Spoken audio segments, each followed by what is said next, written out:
Mais cette CEDEAO-là, c'est elle en réalité qui pousse notre jeunesse à essayer de traverser la mer Méditerranée et à prendre les pirogues à l'assaut de l'Europe forteresse. Notre CEDEAO va bientôt avoir 50 ans.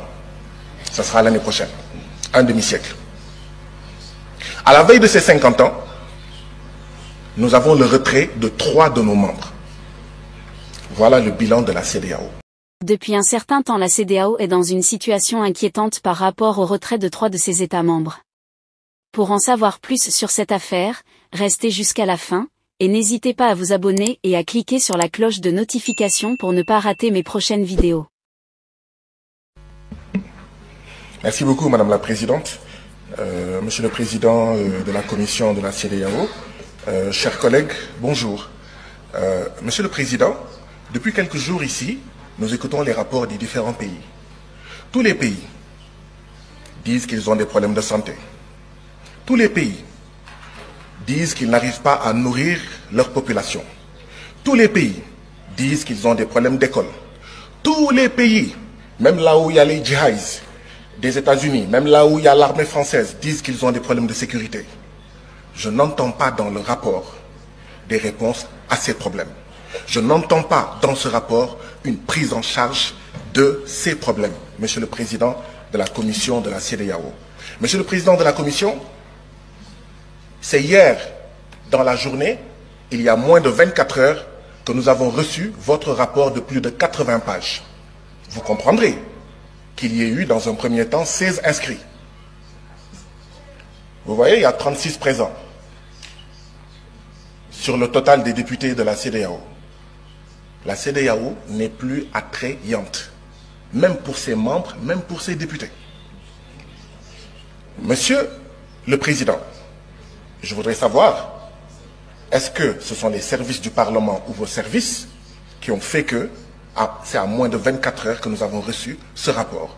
Parce que si nous voulons bien travailler, ce ne sont pas de bonnes conditions pour que les députés puissent prendre connaissance de ce rapport et puissent contribuer du mieux qu'ils peuvent, d'accord, aux politiques, en fait, communautaires. Monsieur le Président, vous avez dit qu'un peu plus de 85%, que les recettes des prélèvements communautaires financent un peu plus de 85% du budget de la CEDEAO. D'où viennent les 15%? D'où viennent les 15 autres pourcents? Monsieur le Président,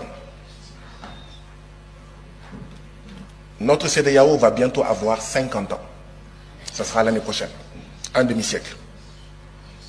À la veille de ces 50 ans, nous avons le retrait de 3 de nos membres. Voilà le bilan de la CEDEAO.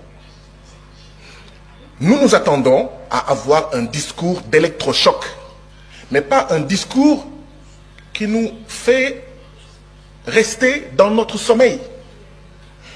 Monsieur le Président, une CEDEAO qui pousse ses membres à assassiner ses artisans, ses paysans, ses jeunes, ses femmes, envoyer ces jeunes dans le désert du Sahara, dans la mer Méditerranée ou l'océan Atlantique, qui pousse ses membres à assassiner leurs petites et moyennes entreprises, en poussant ces États membres à signer les accords de partenariat économique entre l'Union européenne et l'Afrique de l'Ouest.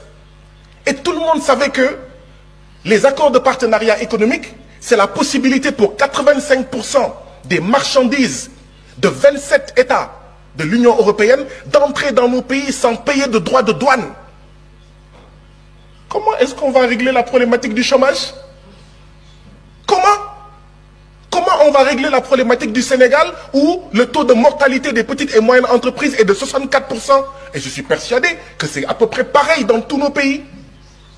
Mais cette CEDEAO-là, c'est elle en réalité qui pousse notre jeunesse à essayer de traverser la mer Méditerranée et à prendre les pirogues à l'assaut de l'Europe forteresse. Nous ne voyons pas de changement.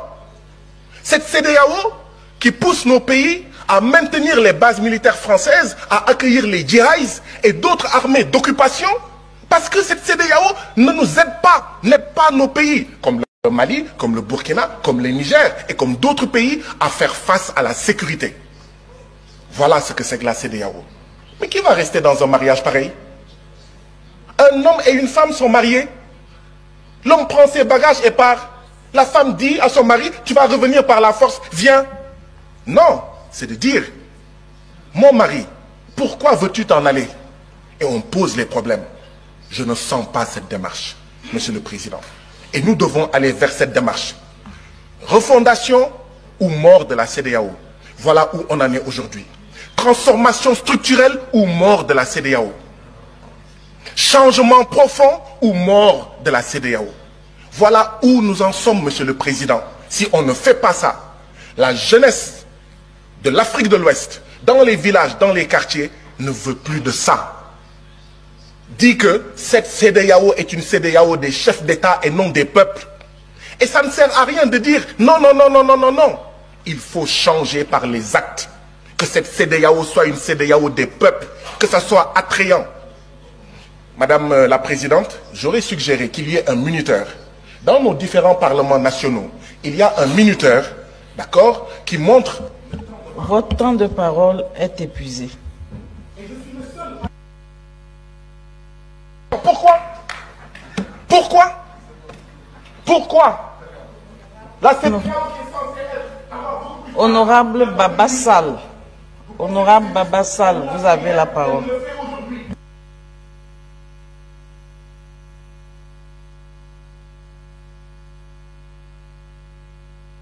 Démocratisme, que les gens sortent de la CEDEAO, que les gens sortent de la CEDEAO. Honorable Baba Sall. Chers abonnés, partagez massivement cette vidéo avant qu'elle ne soit supprimée de YouTube. YouTube n'aime pas ce genre de vidéo et son logarithme non plus ne va promouvoir cette vidéo.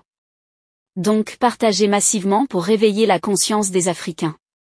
À l'écoute de cette vidéo, on comprend tous les problèmes qui existent au sein de la CEDEAO.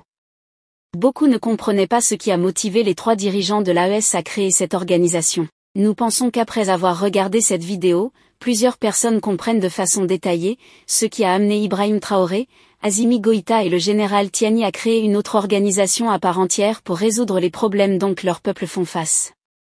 Chers abonnés, que pensez-vous de l'organisation CEDEAO et l'AES? Laissez votre avis en commentaire. Si ça vous a plu, n'hésitez pas à vous abonner et à cliquer sur la cloche de notification pour ne pas rater mes prochaines vidéos.